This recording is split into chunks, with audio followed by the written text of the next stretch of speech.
get started here. Glad we waited a couple minutes as people were kind of drifting in Friday afternoon. First of all, thank you for everybody for coming. I know it's late in the week, late in the quarter, late in the day, so it's nice actually to have a decent turnout.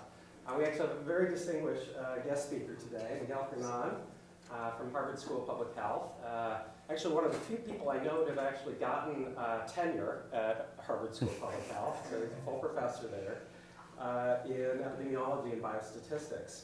He's very well known for his work on methods for causal inference. In fact, I was looking today at citations actually for some of your papers, and his paper, I think, out of 2000 with Jamie Robbins on marginal structural models is nearly at 1,000 citations now. We're up to about 974, which is kind of an indication of how widely read Miguel's work has been. He's also served as an editor for a lot of the journals we all submit our papers to. Currently for epidemiology, also an AE for American Journal of Epidemiology, JASA, European Journal of Epidemiology, and in the past I think you were an AE for biometrics. Mm-hmm. Anyway, a lot of experience reviewing papers having to do with these kind of methods as well. So without further ado. Okay. Thank you. Can you guys hear me well? Okay. Very good. So this is the title of my talk. Epidemiologic methods are useless. They can only give you answers. And this is a ripoff from something that Picasso said. He said that computers are useless. They can only give you answers. That was easy for him to say because his funding didn't depend on computers. But mine does depend on epidemiologic methods. So something that conference said also is that we have to be careful about being too enthusiastic about new methods. And that's kind of the message that I want to give here too. The problem that I like to discuss is the fact that we are using more and more sophisticated methods. We are now not only using Cox models, but now we move into marginal structural models. This paper that Scott was talking about, it was about marginal structural models, etc.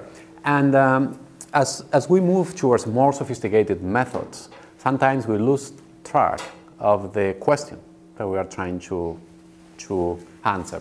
And I think that that's bad. So I could have used this title for this talk, asking the right questions. But then maybe you wouldn't be here. So let me give you an example of a bad question. Okay, let's read this. A young couple moves into an apartment and decides to repaper the dining room. They ask the neighbor who has a dining room the same size, how many rolls of wallpaper did you buy when you papered your dining room? 7, he says. So the couple buys 7 rolls of expensive paper and they start papering. When they get to the end of the 4th roll, the dining room is finished. Annoyed, they go back to a neighbor and say, we followed your advice, but we ended up with 3 extra rolls. So, he says, that happened to you too. See, that's an example of the wrong question to be asked. And in this talk, I'm going to argue that sometimes in epidemiology, we ask this type of questions, really. They're not very far. So I'm going to move quickly so that we have some time for discussion later. But I would like to very briefly give you an idea of 3 examples. In the first example, we need fancy methods and sophisticated methods to answer the question. I had to show that first as a justification for my salary. And that's an example of on antiretroviral therapy and HIV death. In the second example, we don't need fancy methods to answer the question, and I'll be talking about hormone therapy and heart disease. And then the third example is an example in which we don't even know the question. That will be lifestyle and heart disease. So, the first example. We want to know whether the use of antiretroviral therapy, which is known as CART, has an effect on the mortality of HIV-infected patients. This is something that we did using data from the HIV causal collaboration about now 70,000 people with HIV in Europe and the US. So this is a question in which there is a methodological challenge, which is that we have a time-varying treatment, which is the therapy. People may go on and off therapy. And because the treatment is time-varying, we also have time-varying confounders. And the confounders, the value of the confounder is affected by whether people have been on treatment in the past or not. So we have this feedback loop between confounders and treatment. The confounder affects the treatment affects the confounders. And when we have this setting of time-varying confounders affected by prior treatment, it turns out that no conventional method can give the right answer. This is the setting in which we need to use things like marginal structural models or things like that. In fact, in this case, if you just look at the hazard ratio for therapy on the effect on mortality without adjustment for anything, the hazard ratio is 1.4. If you adjust for baseline confounders, so everything that is measured at the start of follow-up, the hazard ratio is 0.8. But of course, that is only adjusting for baseline confounders. Then you have a lot of time-varying confounding during the follow-up. So one might think, well, let's add the time-varying confounders as time-varying covariates to our Cox model. If we do that, the hazard ratio really doesn't change. It doesn't make any sense, right? Because we are adjusting for more confounding. We should see the hazard ratio changing in the same direction that we had before. For example, here we're adjusting for CD4 count, which is a variable that is used to decide whether a person needs treatment or not. So here we're adjusting for CD4 count at baseline. Here we're adjusting for CD4 count at baseline and also time varying after baseline. And the hazard ratio doesn't change. What's wrong there? Well, what is wrong there is that there is no way we can ever adjust for CD4 count by adding it to the outcome model as a covariate, because standard methods are not equipped to do that kind of adjustment. So here we could use IP weighting of a marginal structural model. And if we do that using exactly the same information, our hazard ratio goes down to 0.5, which is actually very similar to what randomized trials have found for this question. So in this question, we're actually kind of cheating because we knew what the right answer was. So this is just an empirical demonstration of the bias of standard methods when we have time-varying confounders affected by treatment. We don't adjust for anything. Our hazard ratio is 1.4, clearly wrong. We adjust for baseline only. Our hazard ratio is 0.8. We adjust for time varying and baseline. The hazard ratio doesn't move, or if anything, it gets closer to the null. It doesn't make any sense. Once we adjust for the same information as here, but using a method that can deal with time varying confounding, we get to 0.5. And this is a finding that has been replicated in any HIV cohort that has used this. NIH, in some of their requests for applications, even they have the requirement that people working with HIV cohorts need to have some expertise with this type of method. So there are some settings in which these methods are important. Having said that, let's move now to other examples, like the example of hormone therapy and heart disease, where I'm going to claim we don't need any fancy methods. What we need is to focus on the question. So what is the question? The question is, what is the effect of hormone therapy on the risk of heart disease in postmenopausal women? Now, I'm sure that you know this, but let me go very briefly over it. In the 1980s and the 1990s, there were a lot of observational studies that look at this question. And they found, almost all of them found, that women taking hormone therapy had a lower risk of heart disease than women not taking hormone therapy. About 30% lower risk. Some studies, like the nurses' health study, actually looked at this question at different times, and they published papers at different years. And the last paper that was published found a hazard ratio of 0.7. So women taking hormone therapy had a lower risk of heart disease. Then, at the same time, a large randomized trial was being conducted. Is known as the Women's Health Initiative, and I'm sure that many of you know. As part of the Women's Health Initiative, there was one randomized trial that compared hormone therapy with a placebo. And that trial had 8,000 women in each arm, followed for an average, I think, 5 to 6 years. The trial had to be stopped before the scheduled end of the study because of the harms of hormone therapy, mostly breast cancer, but also they found a 24% increase in the risk of heart disease.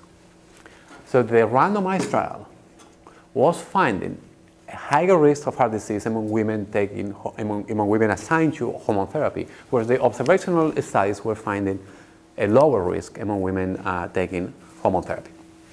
So this is a problem, especially for people who make a living out of observational studies. Just to give you a little bit more of detail of what the trial found, and this is going to be important in our discussion, the hazard ratio was 1.24, 1.23. It depends how you do the analysis. The lower limit of the confidence interval is 0.99 or 1.00. Again, it depends how you do the analysis. It is not a big difference. When you look at the hazard ratio by years of follow-up, so the hazard ratio changes. In the first 2 years of follow-up, the hazard ratio was 1.5. So 50% increase of heart disease in women assigned to hormone therapy during the first 2 years of follow-up. After year 2 to 5, the hazard ratio is 1.3. And after year 5, the hazard ratio was 0.7. So there are different ways in which we can interpret this change in the hazard ratio, but it's clearly not unexpected. This time-varying hazard ratios is something that we expect almost any time that the exposure or the treatment has an effect on the outcome. Because think of what is going on here. We have some women that are assigned to hormone therapy. Of those women, those who are most susceptible to heart disease are going to develop it. In this case, within the first 2 years, we are already seeing a lot of cases of heart disease among women that are susceptible and are receiving hormone therapy. As time goes by, the group of women assigned to hormone therapy is being depleted of the susceptibles. When we get to year 5, there are no more susceptibles left there. All the women that were going to develop heart disease within those first 5 years because of hormone therapy already have. So after year 5, what we have is this group of women who received heart disease hormone therapy, have not developed heart disease because they are especially resilient. They are these super women that no matter what we do, they don't develop heart disease. We've killed many women between time 0 and year 5. But the ones who we have not killed are especially resistant. Okay, those are the women that we have now in the hormone therapy group. In the other group, we have women that were not assigned to anything. They haven't undergone this process of selection of the super women. So now we are comparing the super women with the normal women. And of course, the super women have a lower risk of heart disease now. We have already weeded out all the ones that were we're going to have heart disease.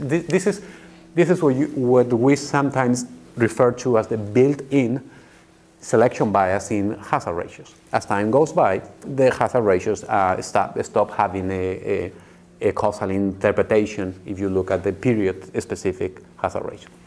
So, overall, there is a 23% increased risk. If you look by years, you find what you are expected to find, this change in the hazard ratio. So these are data from the randomized trial. Clearly, there is an increase in the risk of heart disease, but only when you look at the entire follow-up. Another interesting thing is that people said, well, maybe the randomized trial data is not the best to look at this question because the trial had older women almost only. I think that the average age of women in the trial was like 63, 64. There were women that were post-menopausal, but many of them were a long way from menopause. And at that time, when they were 60 or 65, they were giving them hormone therapy. That is not what happens in the real world. In the real world, women take hormone therapy because they have symptoms of menopause. Not at 65, they start taking it. So there was a post hoc explanation for the results of the study, of the trial, that said, well, maybe there is an effect of hormone therapy among older women, but not in younger women.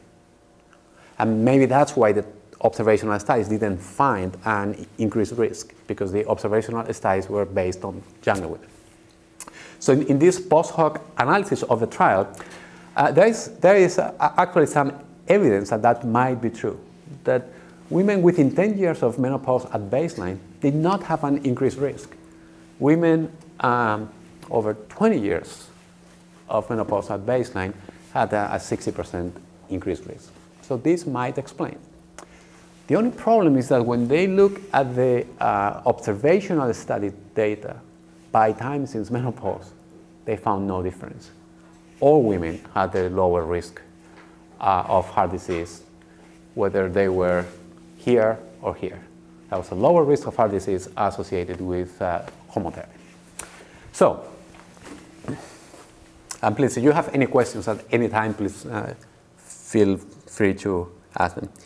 So why did... A question about just that last part there in the observational studies. How many women that would be more than 20 years since menopause would be newly instituting hormonal therapy in an observational Very setting? few. Yeah. Very few. They really can only look at this group. Yeah. So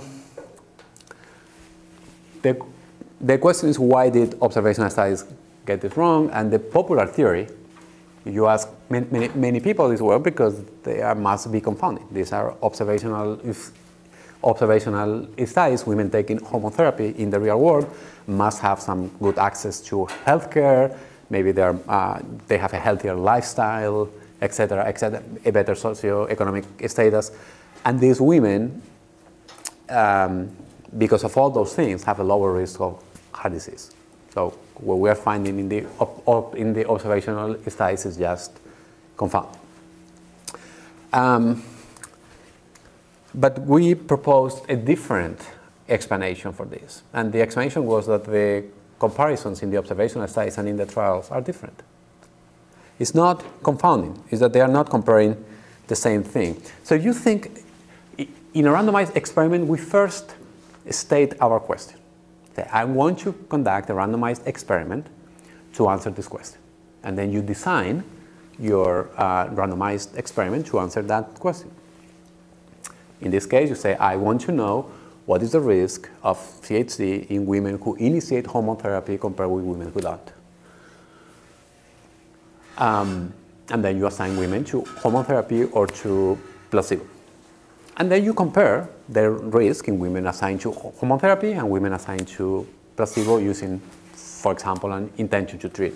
And that's what they did in this trial.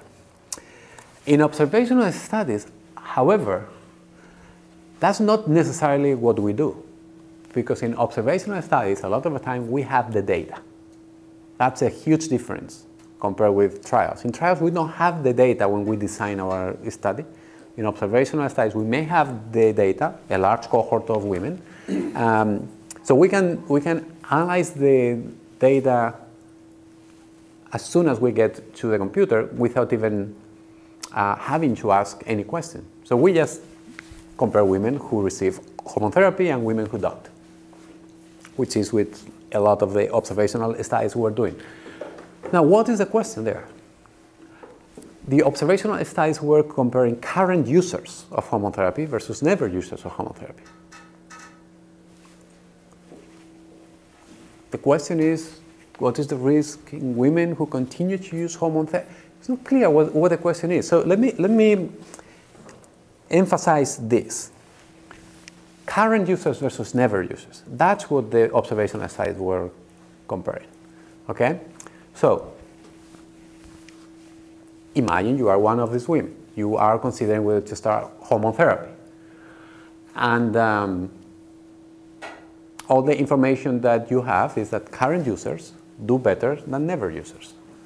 So you go to your doctor and say to your doctor, look, I don't know if I should start hormone therapy. I am concerned about the risk of heart disease. And your doctor says, well, there are all these observational studies that say that current users of hormone therapy, who have been using hormone therapy for 3 or 5 years maybe, do better than never users.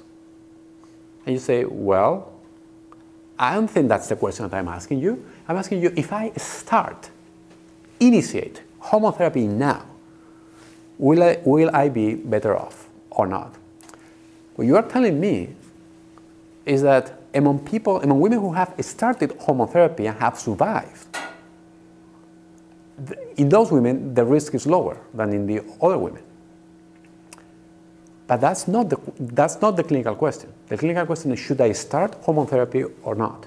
You just tell me that 5 years from now, if I've managed to survive hormone therapy, I'll be better off. That's not very helpful now. So the current versus never users is not a relevant question that we want to ask to guide any decision making on the part of the patient or the doctor. Finding that after 5 years of use, women who are still on hormone therapy without heart disease are doing better is just saying, well, we are using hormone therapy as a way of finding the super women. If you happen to be one of those, great. But if not, you will die during the first 5 years. So questions about the decision with treatment have to be questions like the question that was asked in the randomized trial. Is what happens if I initiate hormone therapy versus I don't? Rather than what is the risk in women who are currently taking hormone therapy versus not? So what the observational studies were doing, in a sense, is like taking the randomized trial, chopping off the first few years of follow-up, and then looking at the hazard ratio. It was less than 1. Yeah, it was less than 1 in the trial too, but that doesn't mean that hormone therapy was safe. So what we did, very quickly here, what we did was to use the observational data to try to answer the same question as a randomized experiment. So what we did here was to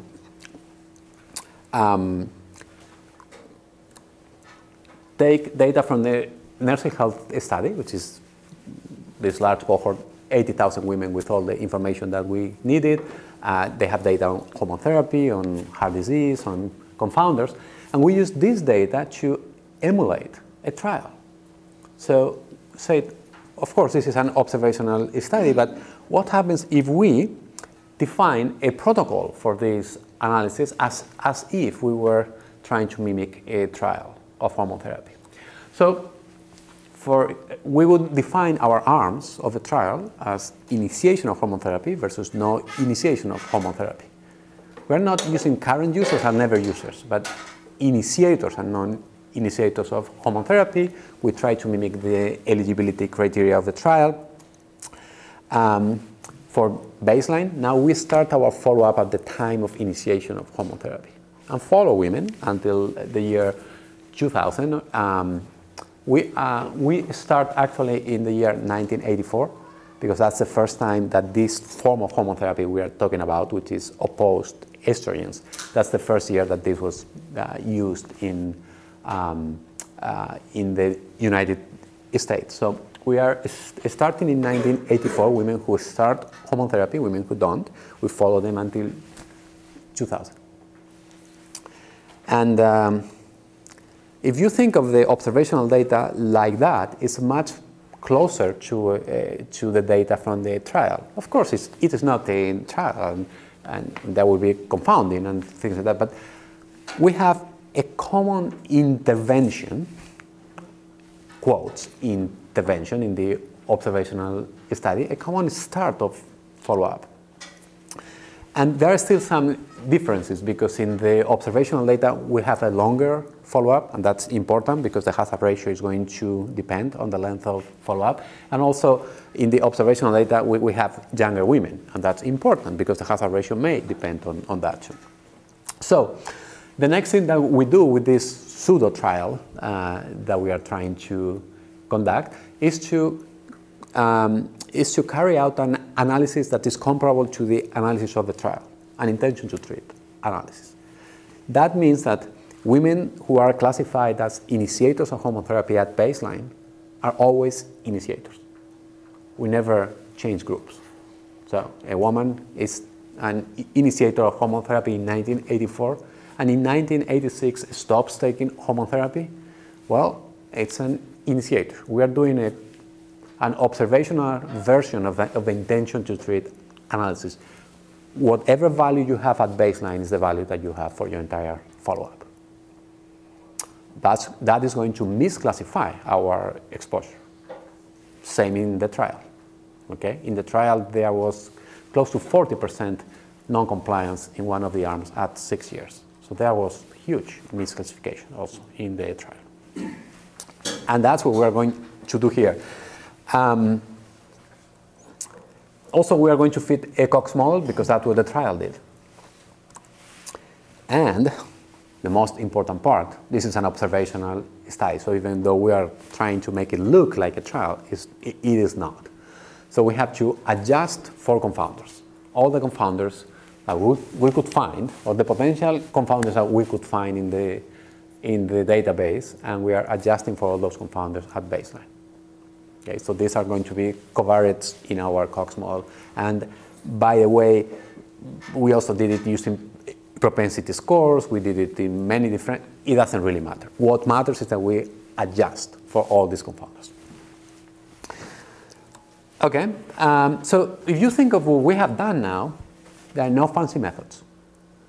All we have done is changing the question. So rather than comparing current users versus never users, now we are comparing initiators versus non-initiators of hormone therapy. And then fit in a Cox model. Cox model with no time-dependent covariates. We don't even have time-varying covariates in the Cox model. We have an exposure, initiator, non-initiator at baseline, and all the confounders at baseline. So it's simple. It's actually one technical detail that is a little bit more sophisticated, but not much, which is the fact that very few women initiated hormone therapy in 1984. So our study would be based on very few cases among the exposed. But there is no reason why we have to start in 1984. We could have mimicked a trial that starts in 1986, and maybe we have more initiators there. Or in 1988, there is a questionnaire every 2 years, so we could have started any of the trials of the 8 trials between 1986 and 1998. In fact, we can do all those trials and then do a meta-analysis of those trials, which is what we did, essentially. Because what we did is we start our trial in 1986, and we run it until the year 2000. Then we start our trial, quotes trial, it's not a real trial, of course, in 1988, and we run it until 2000. Now, that means that some women are going to be eligible for more than one trial. So if a woman, for example, is maybe a non-initiator in the 86 trial, and then an initiator in the 88 trial, Fine. That means that if we pull information from all these trials, we have to take into account that some women are in more than one trial. We can do that, for example, by using a robust estimator of the variance, a sandwich estimator, a GE type estimator of the variance. So, can you say that again? Because are you referring to people initiating and then stopping and then initiating in 2 years' time? mm-hmm. So you take a woman who starts in 86. In 86 is not taking hormone therapy and meets all the eligibility criteria. Then in the 86 trial, that woman will be a non-initiator. If that woman has an outcome between 86 and 2000, it will be assigned to the unexposed group. But in the 88 trial, that woman is an initiator. So her same outcome will be assigned now to the exposed group for that separate trial. Now, in the year 1990, that woman is not eligible because we have a 2-year washout period. So that woman has to stop taking hormone therapy and have a 2-year washout period before she can join a different trial. But if a woman is a non-initiator in every single trial, she may be part of all 8. But there's no duration dependence, so if you're initiated or not each time, it's not that you've been using 8 years, right? It's just that she tended to initiate every other set of 2 years with the washout, right? Is that essentially how you... Right, but the important point is that in each trial, you give that woman her complete follow-up until the year 2000. It is not that the follow-up goes from 86 to 88. No, it was from 86 to 2000, and then from 88 to 2000. Yes. The issue of the need for a robust estimator is not for each individual trial, but at the meta-analytic. Exactly. You overestimating the amount of information in separate trials will contribute. That is right. That's absolutely right. In fact, what we did here was to pool the data from all these trials into a big data set in which the same woman may be in more than one trial, has just a separate, we just treat them as if they were different people, but they're not. That's why we need to use the robust variance. So we have this Cox model with lots of women, sometimes more than once.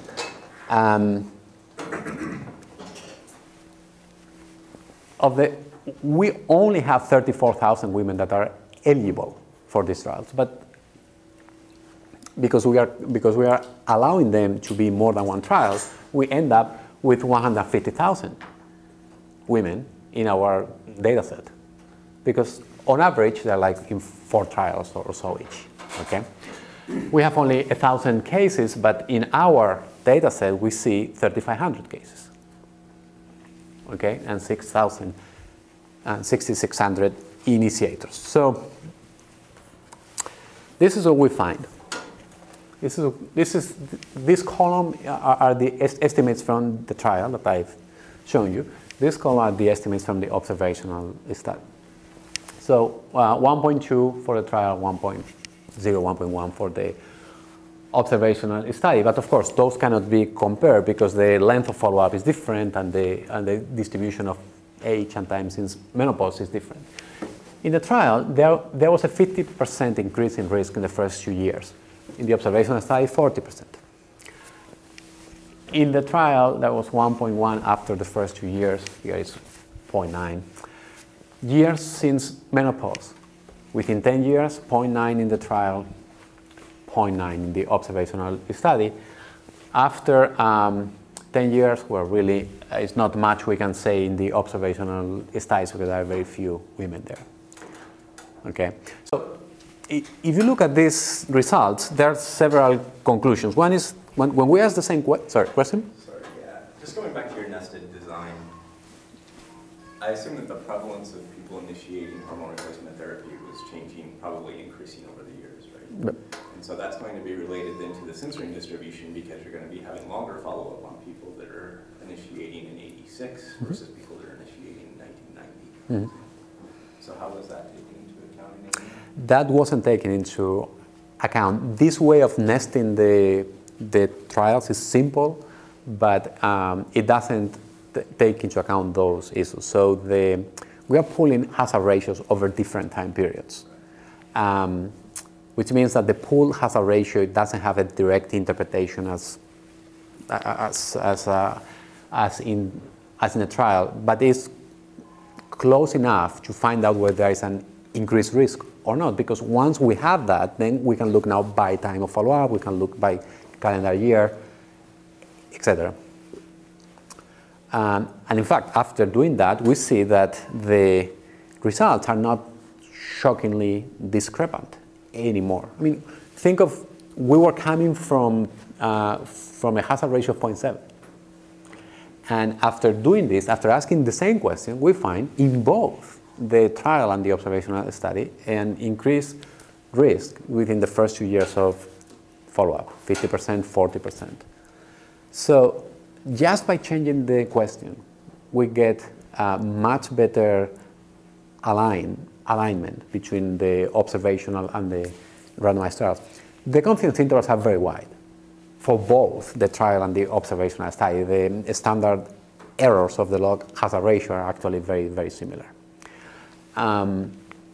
So we didn't use any fancy methods. We just changed the questions. Of course, does that mean that there is no confounding? No, it doesn't mean that there is no confounding. There may be some confounding left. This is an observational study after all. But this is an example in which it doesn't look like confounding was explaining that huge difference from 0.7 to 1.2. What seems to be explaining most of that difference is that the observational studies were comparing current users versus never users. When really, that's not what they wanted to do. That's not what anyone in this room probably wants to do, because we want to compare initiators versus non-initiators. Or if the question is about stopping hormone therapy, then we will take a population of women taking hormone therapy and we will compare those who discontinue with those who don't. But current users versus never users doesn't correspond to any contrast. Sometimes it is a good approximation. In this case, it wasn't. It wasn't because there was a very short-term effect of hormone therapy. Okay, just a clarification is that I did everything here using an intention to treat analysis. I don't think that that's a good idea. Neither for the observational study or for the trial. Because in the trial, with 40% non-compliance, 37% non-compliance in one of the arms, when we are looking at harm, we don't want to do intention to treat. Here, the hazard ratio was 1.2 and the confidence interval barely included 1. If the study had had, I don't know, 7,500 women rather than 8,000, it would have been non-significant, and many people would have said, oh, there is no increased risk of heart disease. Why? Because that 1.2 is a very biased estimate of the effect of hormone therapy if women had complied with the outcome. So I don't think that we should only present the intention to treat analysis of either the trial or the observational study. In fact, we did an analysis of both, and this is why intention to treat effects are not good for this kind of thing, because they're affected by the adherence, because they are not good for safety outcomes. We don't want to be very conservative for harm. And we did an alternative analysis in both the trial and the observational study, trying to adjust for non-compliance, and we still found very little differences, except that the hazard ratio jumped from 1.2 to 1.6. And there is a big difference between telling a woman there is an increased risk of 24% or there is an increased risk of 65%. So, I still have one more example, but I can stop here. We can have a discussion if you think that we have enough to discuss, or I can go on. I'd like to see the third example before you come. Please proceed. Okay. We're already here. Okay. So the third example is our lifestyle and heart disease. So here, this example is different from the other two, because in the other two, the question of interest was well defined. The effect of antiretroviral therapy or the effect of hormone therapy are relatively well defined questions. And also we had randomized trials. So we could use those as a benchmark. Now what happens when we don't have a well-defined question and we don't have trials? And that is unfortunately a lot of the work that we have to do as epidemiologists. Lifestyle.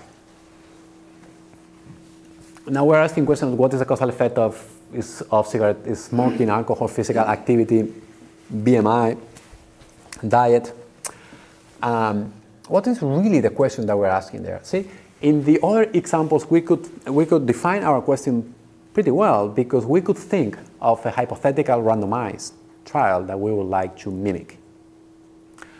For lifestyle, it's a little bit harder to think in those terms. And of course, there is no 30-year or 20-year long randomized trial of lifestyle. So we did this also as part of our collaboration with our colleagues at the Nursing Health Study. In 2000, there was a paper published in the New England Journal in which the nursing health study investigators, they compared subjects, women at low risk for heart disease, defined as women who were doing all of these things. They were non-smokers, had the BMI under 25. They drink a little bit of alcohol, but not too much. They did physical activity for at least 30 minutes per day, and they have a good diet, defined in that way. So those women were the low-risk women, and they compared those women with the other women to try to estimate the effect of lifestyle on heart disease. Okay, so what we did was to revisit this using a more explicit approach to causal inference. The first thing that we have to do, like in the other two studies, is to specify the causal question as well as possible, which means we have to be able to describe the hypothetical randomized trial that we would like to conduct. And then here we also use the fancy method, which is the G formula, which I'm not going to describe, but you can see some of our papers if you have an interest. Really, the main point here is not about the method; it's again about the question, as I will show you now. So we said this is the question. We want to estimate the 20-year risk of heart disease if the entire study population had followed each of these interventions during 20 years. Now see, we're now one step farther than the analysis in the year 2000. Now we are defining the interventions, giving them a starting point, which is 1982 in this case, and an end point, which is 20 years. We are being more precise now. So we are going to estimate the risk of CHD over a 20-year period if all women in the nursing health study had quit smoking at baseline. Also, if they all had started to exercise at least 30 minutes at baseline. Those who were already doing it didn't have to change their behavior. Same for diet, for alcohol, for body mass index, and then we're going to combine all these things. And we're going to compare those risks with the observed risk in the nursing health study when women were doing whatever they were doing. So this is a way of estimating the population attributable risk. We are going to compare the observed risk with the risk if women had followed this over 20 years. Okay, and we are going to assume for the time being that there is no confounding, no residual confounding, no measurement error, and no model misspecification, which is of course impossible. But let's just suppose that that's true for now. We use the G formula, and we estimated that the risk, well, first, the risk under no intervention, the observed risk, was 3.7%. So 3.7% of the women had CHD during the 20-year period. If all women had quit smoking at baseline, the risk would have been 3.0%, a risk ratio of 0.8. So that means that 0.82, that means that 18% of all the cases of hormone therapy, if our estimates are correct, would not have happened if all women had stopped smoking at baseline. For exercise, the risk that we estimate is 2.9%, risk ratio 0.79. So 21% of all cases would not have happened if all women had exercised for at least 30 minutes per day over 20 years. If we combine all these things, we estimated that the risk would have been 1.9%, 0.51 risk ratio. So what we are estimating here is that 49% of all cases are would have not happened if all women have followed these 5 interventions on lifestyle over a 20-year period.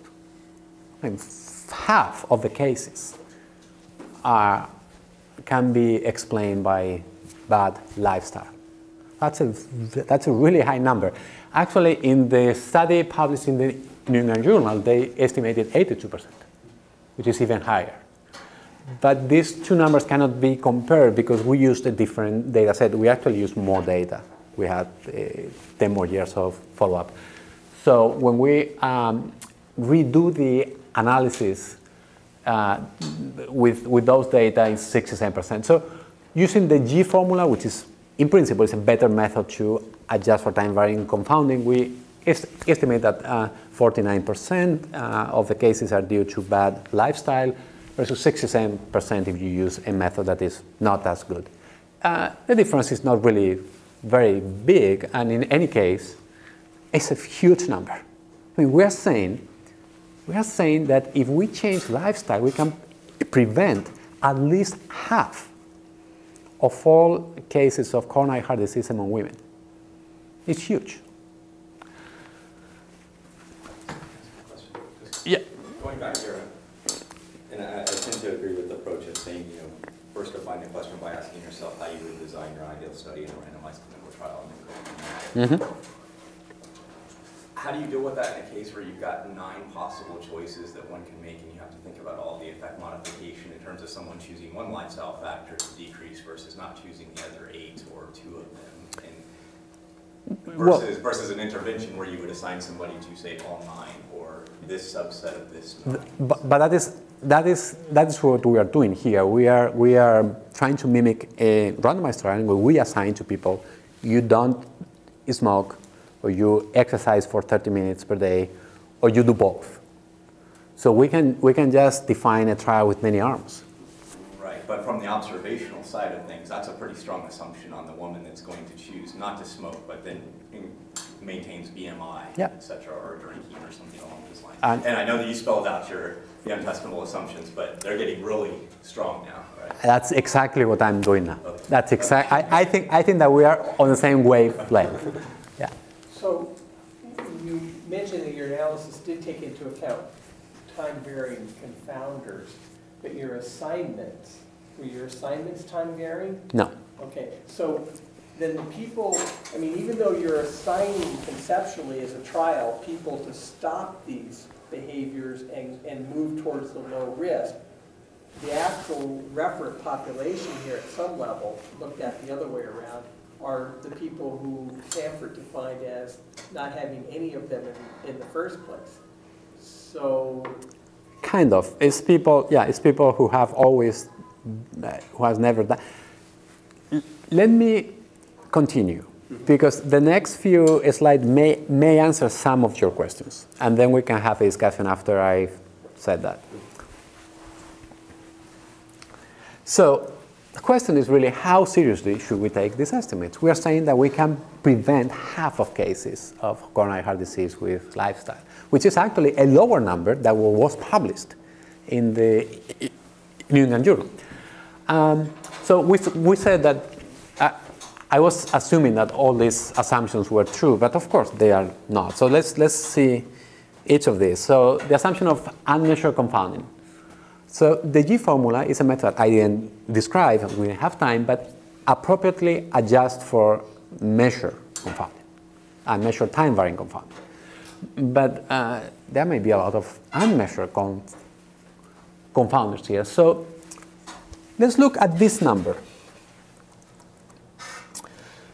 The effect of BMI. What would have happened if all women had kept a BMI of 25 or less for 20 years?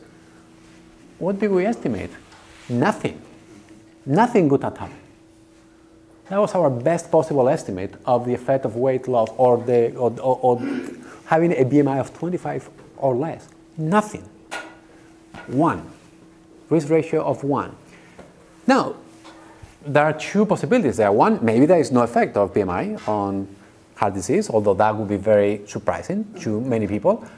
The other possibility is that maybe we have a lot of confounding that we haven't adjusted for, because really what we are doing is we are going to, here we are comparing women who lose weight and women who don't lose weight. The G formula doesn't do a straightforward comparison in the sense that you know who the reference group is, but essentially it's comparing women who lose weight and women who don't. But women over the age of 40 who lose weight are likely to be sick. A lot of people, women and men, who lose weight when they're in their 50s, it's because they're sick and they don't know it yet. But they start to lose weight at some point, then there is some subclinical disease there. If that is happening, of course, people who lose weight may not do better than people who don't lose weight, because we are just comparing among those people who lose weight, there are some people who are sick. So there may be confounding. So that's why a lot of people who look at our result for BMI just doesn't believe it. Say, no, it must be some unmeasured confounding, which is perfectly valid explanation. But then, how do you explain our strong effect of exercise? Because it seems that the same explanation applies. If we compare people who are exercising and people who not, well, if you are sick and you don't know it yet, but you are feeling bad, you are not exercising. So, see, if we don't believe this result for BMI, then also we don't believe the result for physical activity because of the same reason. Yeah. So just a small question. So you have basically 9 interventions, and you said you've adjusted for confounders. But would the model 5 for BMI have adjusted for exercise? Yeah. Okay. Yes, that is true. So yeah, there may be a confounding, and then there are many things here that we don't believe. Both the lack of an effect and the existence of an effect. That is a problem. There also may be some measurement error. Well, there is measurement error. We're talking about diet and physical activity, for God's sake. I mean, there is going to be measurement error there. So you could say, well, if you are finding some effects, even though there is measurement error, there is an attenuation, maybe, then the true effect must be bigger. But that's not right, because we are adjusting for confounding, for physical activity. If there is measurement error in the confounder, we may be underestimating or overestimating our effect. So it's very hard to know what's really going on. The other thing is model misspecification. This method that we are using, the G formula, is a method that has to model a lot of things. In fact, this method is a general version of standardization. So we need to model all the confounders. In this method, we don't only have a model for the outcome for CHC. We also have a model where each of the confounders is the outcome. So we are fitting like 20 models here and putting all together. So clearly, there must be some model misspecification in everything that we are doing, and this can go in either direction. But so leaving aside all these things, the unmeasured confounding, the model misspecification, and the measurement error, really the main contribution of doing this type of analysis is that we are being more explicit about the causal question. And once we do that, we can see things that we were not seeing before. For example, now that we know what the question is, which is what happens if these women do this for 20 years, now we can look at, say, how many women, what is the percentage of women who are not doing the intervention? So what is the proportion of women that when you look at their data shows they are not doing what we would like them to do? For example, quitting smoking. What is the proportion of women in the data that did not quit smoking for 20 years? It's 30%. So 30% of the women at some point during the 20 years were smokers.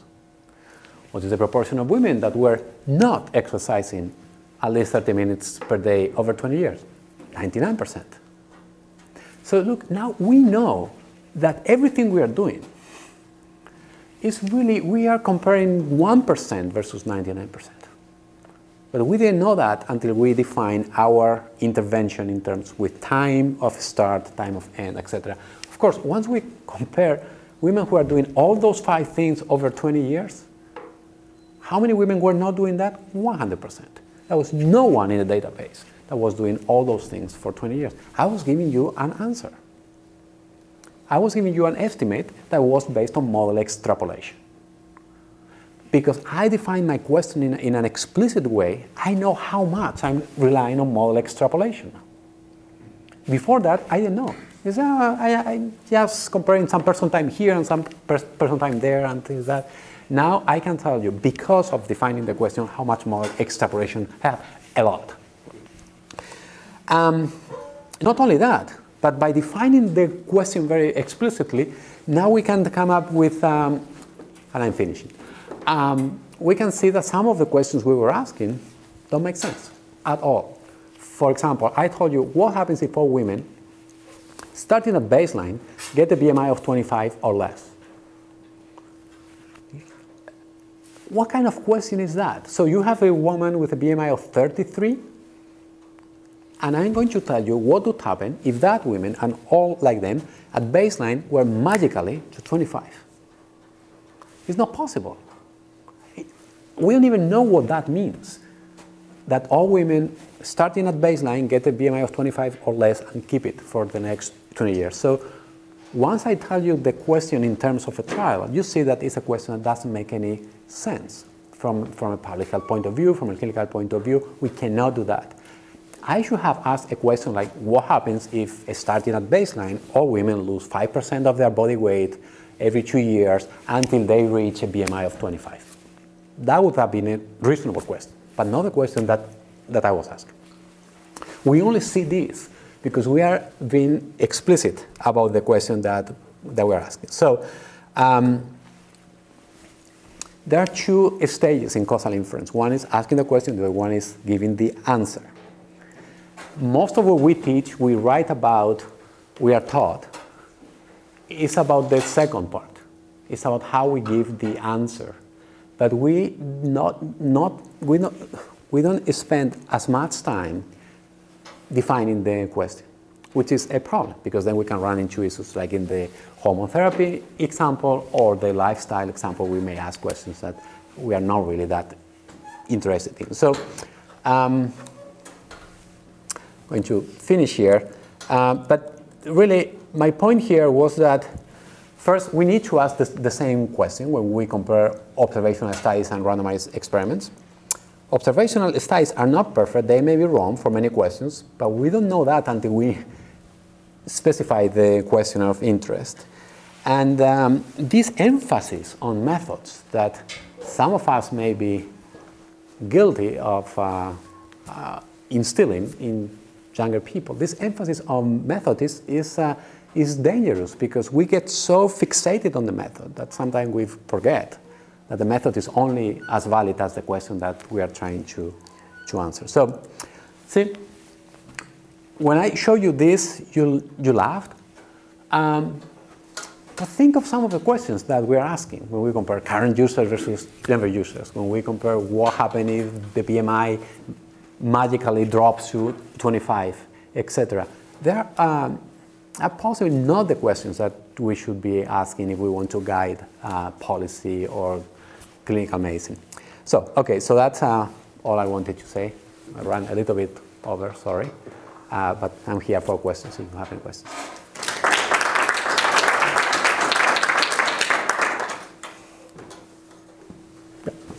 So when I first came to the airline a couple years ago, I met with a famous child development scholar.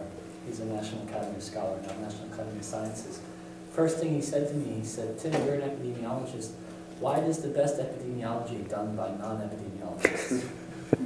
And I was really offended by that, and I kind of tried to unpeel what he was saying, and he was trained as an economist, right? And so his notion is that when we have so many unmeasured confounding and all these kind of endogenous characteristics, are directed acyclic graphs going to save us? Are sophisticated statistical methods going to save us? Versus focusing on potentially exogenous sources of variation in exposure. More like what economists do. They look at instrumental variables or other things that could perturb a system that you would think are potentially have high internal validity for causal inference, but not much external validity because we're not sure to which population they generalize. So I guess, and you know, but at the same time, I was defending that epidemiologists work with the data they have, and we don't always live in exogenous exposures. I mean, we have all of these, like the lifestyle, all the BMI. So, you know, you mentioned that the model that you described in that hypothetical example was you can't really validate the specification. You know, that if you were to draw the DAG with all the risk factors, it probably would take up several boards, right? So what do you think in terms of the trajectory of what kind of what we would do as epidemiologists when, I mean, again, it's in terms of formulating questions, but with this debate that increasingly you have other sciences impinging on coming up with causal effects of exposures on health that don't call themselves epidemiologists. I'm not sure the best epidemiology is done by non-epidemiologists, but that's a separate discussion. But see, there is all this talk about observational research because of confounding, and that is all true and is something that we have to take very seriously. But there is a previous step, which is really, again, what is the question? Because you tell me, when people were arguing about whether there is confounding for homotherapy and heart disease, really, there was no confounding because confounding is a causal concept. There is only confounding for the effect of a hypothetical intervention on an outcome. There was no hypothetical intervention, there was no confounding. So even before we start arguing about confounding, we need to know what is that we are comparing. I don't think economists are much better at that either. And I usually say the fact that they are using instrumental variables has historical reasons. One of them is that they didn't have any data. So they couldn't adjust for anything. What else would we as epidemiologists have the luxury that sometimes we have lots of data. We can adjust for those data. And in many cases, even in cases with lots of confounding, like in the HIV example and in the hormone therapy example, yes, there's a lot of confounding, but we also have a lot of data. So we adjust for those things and we get something close to what trials have found. So the fact that there is a lot of confounding is not always a problem, because we also have lots of data. In economics, yeah, they don't have the data, so they have to use instrumental variables and pray, because the method has huge assumptions. So I think that this movement towards causal inference that we have now in epidemiology is going to lead to a situation in which we are going to be much more conscientious about designing our observational studies as if they were hypothetical trials, and that's going to solve a lot of the problems. That doesn't mean it's going to solve all the problems, but that is going to solve many problems that we now have, and they're not really problems. It's just that we're not making always the comparisons in the way that we could. That's my personal opinion of that. I really like the talk and totally concur with the idea of thinking hard about the question that you're really trying to answer before you go into this.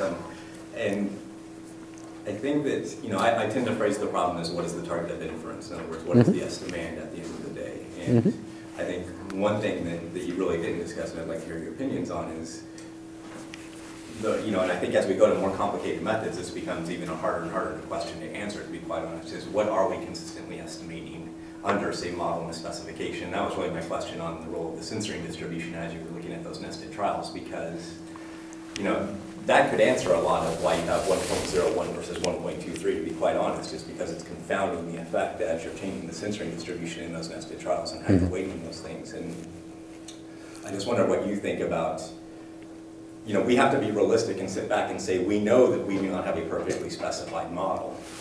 And so now what is the question that we are really answering when we fit our data and we're marginalizing across multiple subpopulations that may have differential functional forms and such? Yeah, the fact that there are multiple subpopulations with different functional forms is not necessarily a problem, because if we are interested in the average causal effect in that collection of subpopulations, we just need a model that is correctly specified for the average causal effect, not for each of the subpopulations. So it depends on what the target of inference is. But that's the other direction in which the field is moving. It's going towards methods that rely less and less on parametric assumptions. Both people at Harvard and, for example, at UC Berkeley have been working along those lines a lot. How can we come up with methods that don't force you to fit as many models as for the G formula?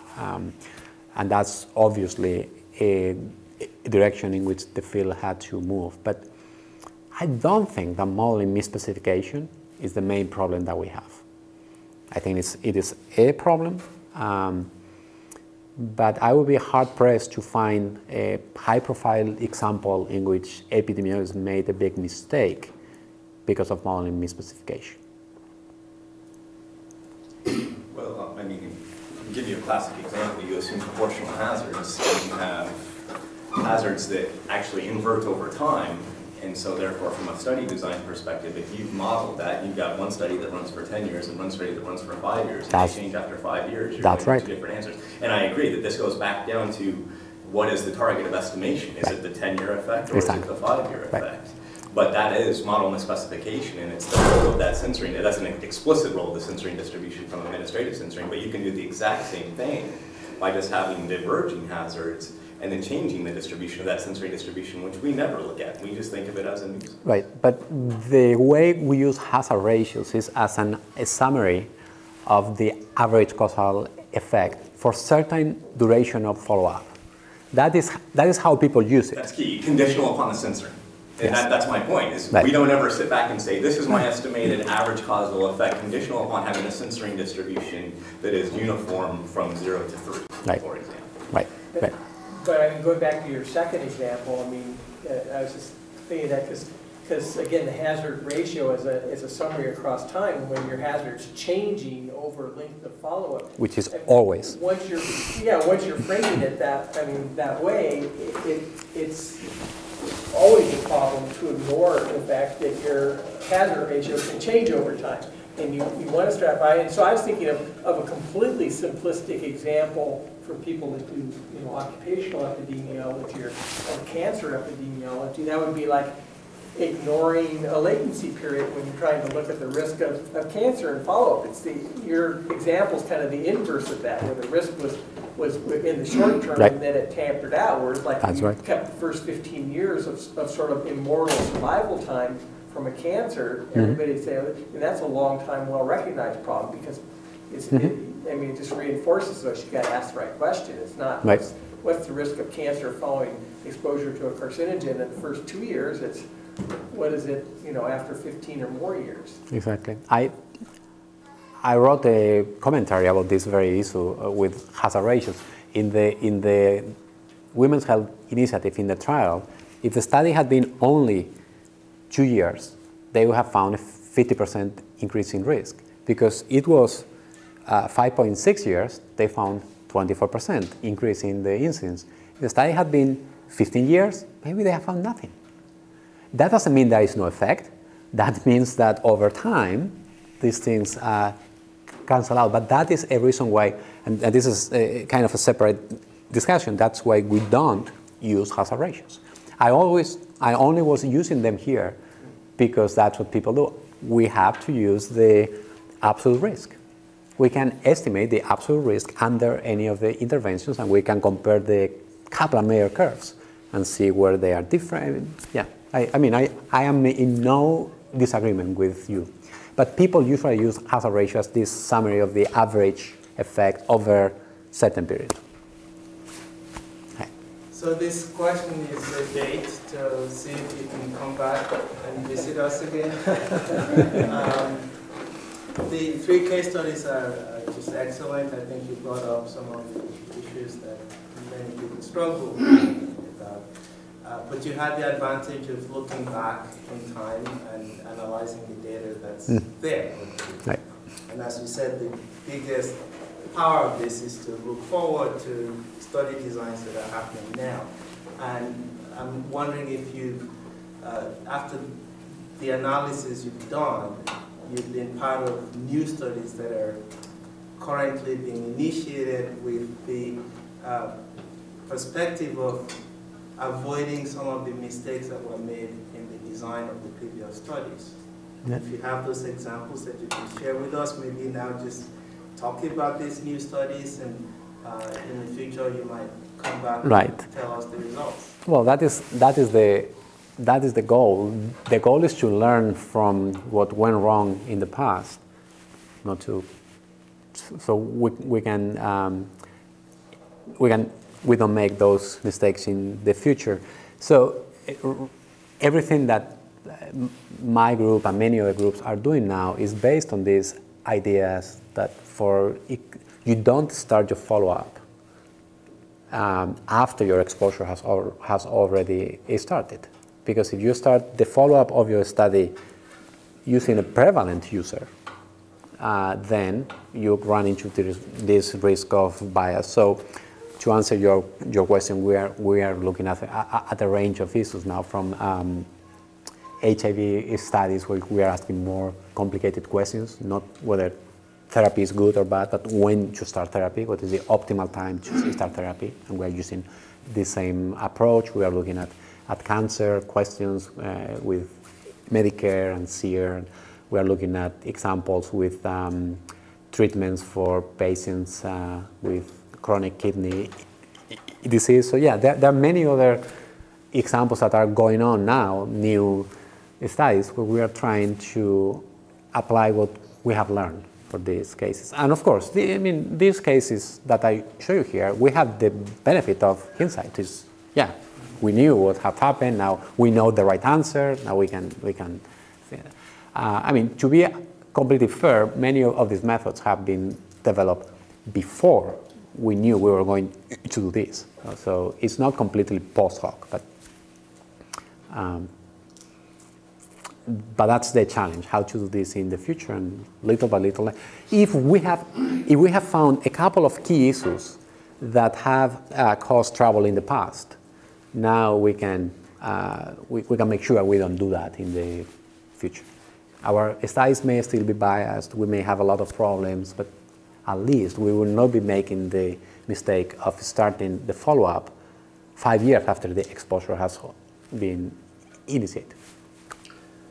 Strikes me, what you're probably looking for when you're looking for places to apply this is what used to be called like survivor bias, right? Mm-hmm. You're looking for cases where you have a serious enough outcome that would cause people to be deselected during the course of follow-up.